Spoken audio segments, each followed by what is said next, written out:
এই বাংলাদেশ আমাদের সকলের জন্মভূমি। বাংলাদেশ ভালো থাকলে আপনিও ভালো থাকবেন, আমিও ভালো থাকবো। বাংলাদেশ ভালো না থাকলে কেউ আমরা ভালো থাকবো না। নির্বাচনে জিতলে কি করবে জামায়াত, কিভাবে দেশ চালাবে, তাদের কোনো রূপরেখা কিংবা পলিসি নেই। সাম্প্রতিক সময়ে সোশ্যাল মিডিয়ায় এই সমালোচনাগুলো বেশ জোরে সোরেই হচ্ছিল। তবে অবশেষে এসবের অবসান হলো বুঝি। কেবল অবসানই নয়, জামায়াতের ঘোষিত ভবিষ্যৎ বাংলাদেশের রূপরেখা ও পলিসি দেখে চোখ কপালে নেটিজেনদের। এসব পরিকল্পনা কার্যকর করা গেলে গোটা দেশটাই বদলে যাবে, অনেকটা ইউরোপের রূপ ধারণ করবে। চলুন বিস্তারিত জেনে নেওয়া যাক। নতুন ও সমৃদ্ধ বাংলাদেশের জন্য নীতিগত রূপরেখা ও ভবিষ্যৎ ভাবনা তুলে ধরেছে বাংলাদেশ জামায়াতে ইসলামী। আগামী 12 ফেব্রুয়ারি অনুষ্ঠেয় জাতীয় সংসদ নির্বাচন সামনে রেখে দলটি এই রূপরেখা দিয়েছে। রাজধানীর একটি হোটেলে জামায়াত আয়োজিত পলিসি সামিট 2026-এ এই রূপরেখা উপস্থাপন করেন দলটির আমির শফিকুর রহমান। এতে গণতান্ত্রিক রূপান্তর, অর্থনৈতিক স্থিতিশীলতা ও মানবিক মর্যাদাকে দেশের রাজনৈতিক আলোচনার কেন্দ্রে রাখার কথা বলা হয়। পলিসি সামিট 2026-এর ঘোষিত পয়েন্টসমূহ আগে জানিয়ে দেই, পরে বিস্তারিত কথায় আসছি। জাতীয় সংক্রান্ত: 1. দুর্নীতির বিরুদ্ধে জিরো টলারেন্স নীতি গ্রহণ করা হবে। 2. ট্যাক্স ও ভ্যাট বর্তমান হার থেকে ক্রমান্বয়ে কমিয়ে দীর্ঘমেয়াদের ট্যাক্স 19% ও ভ্যাট 10% নিয়ে আসার লক্ষ্য নির্ধারণ করা হবে। 3. স্মার্ট সোশ্যাল সিকিউরিটি কার্ড চালু করা হবে, অর্থাৎ এনআইডি, টিআইএন, স্বাস্থ্য ও সামাজিক সেবা এক কার্ডে।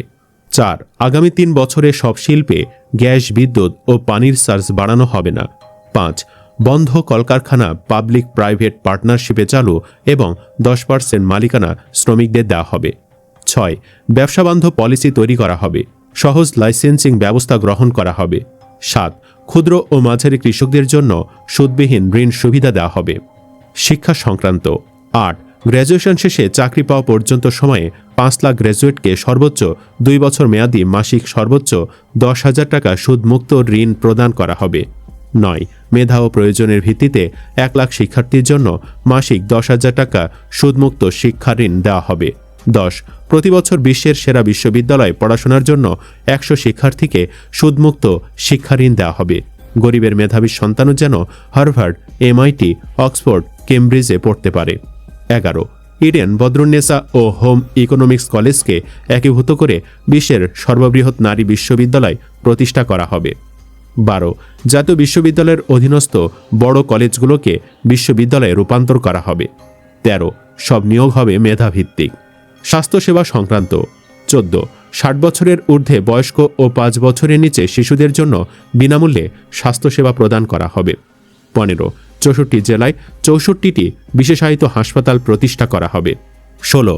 ফার্স্ট 1000 ডেইজ প্রোগ্রামের আওতায় গর্ভধারণ থেকে শুরু করে শিশুর বয়স 2 বছর বয়স পর্যন্ত মা ও শিশুর প্রাথমিক স্বাস্থ্য ও পুষ্টি নিরাপত্তাকে সামাজিক নিরাপত্তার আওতায় নিয়ে আসা হবে।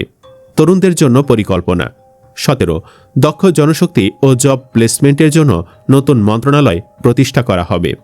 18. 5 বছরে 1 কোটি তরুণকে বাজারভিত্তিক স্কিল প্রশিক্ষণ দেওয়া হবে। 19. প্রতিটি উপজেলায় গ্র্যাজুয়েটদের জন্য ইউথ টেক ল্যাব স্থাপন করা হবে। 20. প্রতিটি জেলায় জেলা জব ইউথ ব্যাংক গঠন করে 5 বছরে 50 লাখ জব অ্যাক্সেস নিশ্চিত করা হবে। 21. নারী, তরুণ ও অবহেলিত জনগোষ্ঠীকে প্রাধান্য দিয়ে 5 লক্ষ উদ্যোক্তা তৈরি করা হবে। 22. 15 লাখ ফ্রিল্যান্সার তৈরি করা হবে। 23. স্বল্প শিক্ষিত যুবকদের জন্য উপযোগী স্কিল ডেভেলপমেন্ট প্রোগ্রাম চালু হবে। আইসিটি ও ভিশন 2040। 24. আইসিটি সেক্টর উন্নয়নে ভিশন 2040 ঘোষণা করা হবে। 25. 2030 সালের মধ্যে 20 লাখ আইসিটি জব সৃষ্টি ও প্লেসমেন্ট করা হবে। 26. ফ্রিল্যান্সার ও ডিজিটাল রপ্তানির জন্য ন্যাশনাল পেমেন্ট গেটওয়ে স্থাপন করা হবে। 27. আইসিটি সেক্টর থেকে 500 কোটি মার্কিন ডলার রফতানি আয় করার লক্ষ্যমাত্রা গ্রহণ করা হবে। 28. আইসিটি খাতে সরকারের 150 কোটি মার্কিন ডলার ব্যয় সাশ্রয় লক্ষ্যমাত্রা নির্ধারণ করা হবে। 29. শ্রমনির্ভর অর্থনীতি থেকে জ্ঞানভিত্তিক অর্থনীতিতে রূপান্তরের লক্ষ্য নির্ধারণ করা হবে। রেমিট্যান্স সংক্রান্ত: 30. দক্ষ জনশক্তির মাধ্যমে 5 থেকে 7 বছরের মধ্যে রেমিট্যান্স আয় 2 থেকে 3 গুণ বৃদ্ধি করা হবে। 31.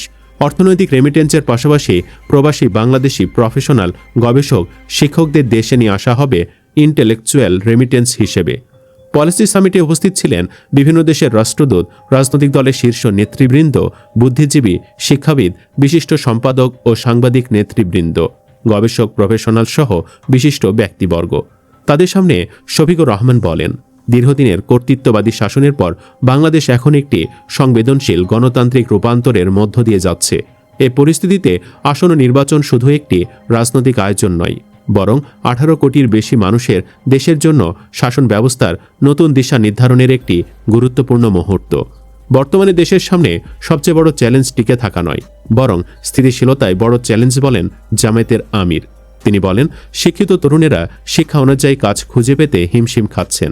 নারীরা এখনও নানা কাঠামোগত বাধার মুখে পড়ছেন। প্রতিদিন কঠোর পরিশ্রম করেও কোটি কোটি মানুষ সামান্য একটি সংকটেই দারিদ্র্যের ঝুঁকিতে পড়ছেন। এই বাস্তবতাগুলো সৎভাবে মোকাবেলা করার আহ্বান জানিয়ে শফিকুর রহমান বলেন, শুধু অর্থনৈতিক প্রবৃদ্ধি সাফল্যের একমাত্র মানদণ্ড হতে পারে না। অর্থনৈতিক সাফল্য এমন হওয়া উচিত যাতে মানুষ আত্মবিশ্বাসের সঙ্গে জীবন পরিকল্পনা করতে পারে, মর্যাদার সঙ্গে পরিবার পরিচালনা করতে পারে এবং সমাজে অর্থবহভাবে অংশ নিতে পারে। শফিকুর রহমান বলেন, দেশের বাহিরে কর্মরত লাখো প্রবাসী শ্রমিক তাদের শ্রম ও ত্যাগের মাধ্যমে গভীর দেশপ্রেমের পরিচয় দিচ্ছেন। তাদের পাঠানো রেমিটেন্স পরিবারকে সহায়তা করার পাশাপাশি অর্থনীতিকে স্থিতিশীল রাখছে ও বাংলাদেশকে বৈশ্বিক শ্রমবাজারের সঙ্গে যুক্ত করছে। তবে তাদের অবদান শুধু অর্থে সীমাবদ্ধ নয়। তারা দক্ষতা, অভিজ্ঞতা ও বৈশ্বিক অভিজ্ঞতা নিয়ে দেশে আরও বড় ভূমিকা রাখতে আগ্রহী। এছাড়া বিশ্বের বিভিন্ন দেশে কর্মরত বাংলাদেশি পেশাজীবী, শিক্ষাবিদ, চিকিৎসক, প্রকৌশলী, উদ্যোক্তা আন্তর্জাতিক প্রতিষ্ঠান ও বিশ্ববিদ্যালয়ে নেতৃত্ব দিচ্ছেন। তাদের অনেকেই দেশের সঙ্গে গভীরভাবে যুক্ত এবং প্রতিষ্ঠান গড়ে তোলা, নতুন প্রজন্মকে পরামর্শ দেওয়া ও সংস্কারে সহায়তা করতে প্রস্তুত। অর্থনৈতিক চিন্তায় পরিবর্তন আনার কথা উল্লেখ করে জামায়াত আমির বলেন, কর্মসংস্থানকে বিনিয়োগের পার্শ্বফল হিসেবে নয়, বরং একটি রাষ্ট্রীয় অগ্রাধিকার হিসেবে বিবেচনা করতে হবে। ধীরে ধীরে অনানুষ্ঠানিক শ্রমকে আনুষ্ঠানিক কাঠামোর আওতায় আনতে হবে। শফিকুর রহমান বলেন, বাংলাদেশের ভবিষ্যৎ নির্ভর করবে রাষ্ট্র ও নাগরিক, সরকারি ও বেসরকারি খাত এবং বাংলাদেশ ও আন্তর্জাতিক সম্প্রদায়ের মধ্যকার অংশীদারিত্বের ওপর। সম্পৃক্ততা, সহযোগিতা ও যৌথ দায়িত্ববোধের ওপর তিনি গুরুত্ব দেন। বাংলাদেশের ভবিষ্যতে নারীর ভূমিকা অত্যন্ত গুরুত্বপূর্ণ বলে সম্মেলনে উল্লেখ করেন জামায়াত আমির। তিনি বলেন, নারীর অংশগ্রহণ বাড়ানো শুধু ন্যায়ের প্রশ্ন নয়, এটি অর্থনৈতিক প্রয়োজন। জনসংখ্যার অর্ধেককে পূর্ণাঙ্গভাবে অন্তর্ভুক্ত না করে কোনো দেশ টেকসই সমৃদ্ধি অর্জন করতে পারে না। এমন ঘোষণার পর জামায়াত কর্মীরা বলছেন, বিশ্বের কাছে জামায়াত ইসলামীকে একটি ব্র্যান্ডে এস্টাবলিশ করার পেছনে আমিরের জামায়াতের অবদান অসামান্য। আমাদের প্রজন্ম এমন একজন আমিরকে পেয়ে সত্যিই গর্বিত।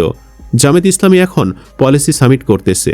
সামিটে যোগ দিয়েছে 30 দেশের স্কলাররা, অর্থনীতিবিদ, রাজনীতিবিদ ও বিভিন্ন বিষয়ের প্রফেসরদের নিয়ে আজকের এই সামিট। জামায়াত ইসলামী যে একটি কল্যাণ রাষ্ট্র পরিচালনা করতে সক্ষম, তা এরকম সামিটের মাধ্যমে কিছুটা হলেও প্রমাণ মিলে।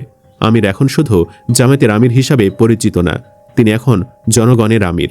আমরা প্রায় নিশ্চিত যে জনগণ এবার আমিরকে প্রধানমন্ত্রী না বানিয়ে ক্ষান্ত হবে না। ইনশাল্লাহ সেই দিকেই আমরা এগিয়ে যাচ্ছি।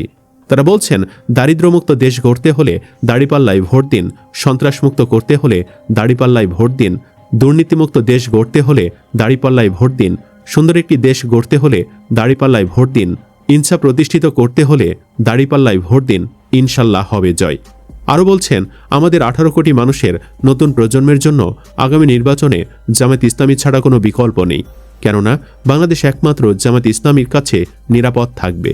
ইহাতে বিন্দুমাত্র সন্দেহ অবকাশ নেই। সুতরাং নতুন প্রজন্মের ছাত্র জনতার শিক্ষা উচ্চ পর্যায়ে পৌঁছাতে পারবে। সুপ্রিয় দর্শক, আপনি নিশ্চয়ই বিএনপির ফ্যামিলি কার্ড, কৃষক কার্ড সহ নানান কার্ডের গল্প শুনেছেন। বিপরীতে জামায়াতের কথাও শুনলেন। এবার ডিসিশন আপনার, কাকে ভোট দিবেন। কমেন্টে জানাতে পারেন আপনার রায়। ধন্যবাদ ভিডিওটি দেখার জন্য।